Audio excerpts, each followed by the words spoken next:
香港金融圈大地震啦，外資收編加國資搶灘。最近香港金融圈簡直就好似坐過山車咁啊！前腳咧匯豐啱啱就用1000億去私有化恒生，後腳越秀集團閃電收編香港人壽，呢兩場大戲撕開咗香港金融業嘅新變局啊！外資就做簡化聚焦核心，國資咧就做加法搶灘全牌照，大灣區金融版圖重構緊啦！匯豐今次花1062億港幣私有化恒生咧，表面上睇就係大出血，實質上就係一場戰略賭博喎。恒生銀行雖貴為香港嘅華資標杆，但近年就被商業地產帶嚟唔少壞帳啦，25年不良貸款率狂飆，股價腰斬。而私有化之後匯豐就可以斬咗40%嘅業務重疊，每年慳8億嘅成本。更加關鍵嘅就係避開公開市場嘅業績放大鏡，靜雞雞去消化壞帳啊嘛。咁匯豐搏嘅就係香港作為亞洲核心嘅地位啦。25年重組4大板塊之後香港就被推上 C 位。恒生250個本地網點加匯豐嘅全球渠道，未來可以將香港嘅按揭啦、保險產品賣到東南亞，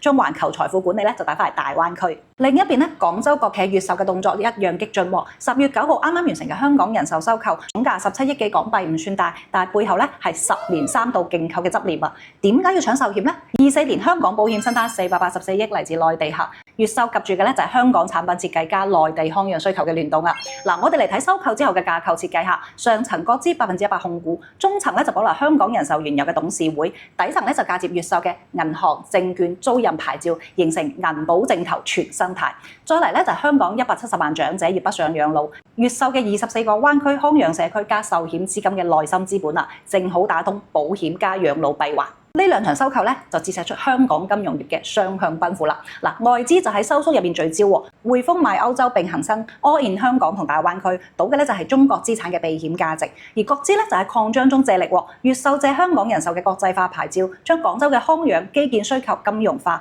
賭嘅就係灣區融合嘅政策紅利。而香港嘅角色都喺度轉變，唔再係單純嘅國際金融中心，而係國資出海、外資入華嘅雙向緩衝帶啊！比如話匯豐承諾保留恒生品牌啦，越秀設計三文治架構啦，都係平衡緊控權同市場化啦。監管層都樂見其成㗎，Hong Kong MA 對匯豐嘅合併就開綠燈，而特區政府就力推代幣化黃金，擺明咗要做呢個跨境金融試驗田啊！由匯豐嘅8年姻緣到越秀嘅10年追妻，香港金融業正喺度上演緊新舊交替。外資用資本換效率，國資用牌照換空間，而大灣區嘅深層邏輯就從未改變。香港嘅國際化經驗加內地嘅市場中心，正喺度催生新一代嘅超級金融機構。呢場遊戲先啱啱開始啊！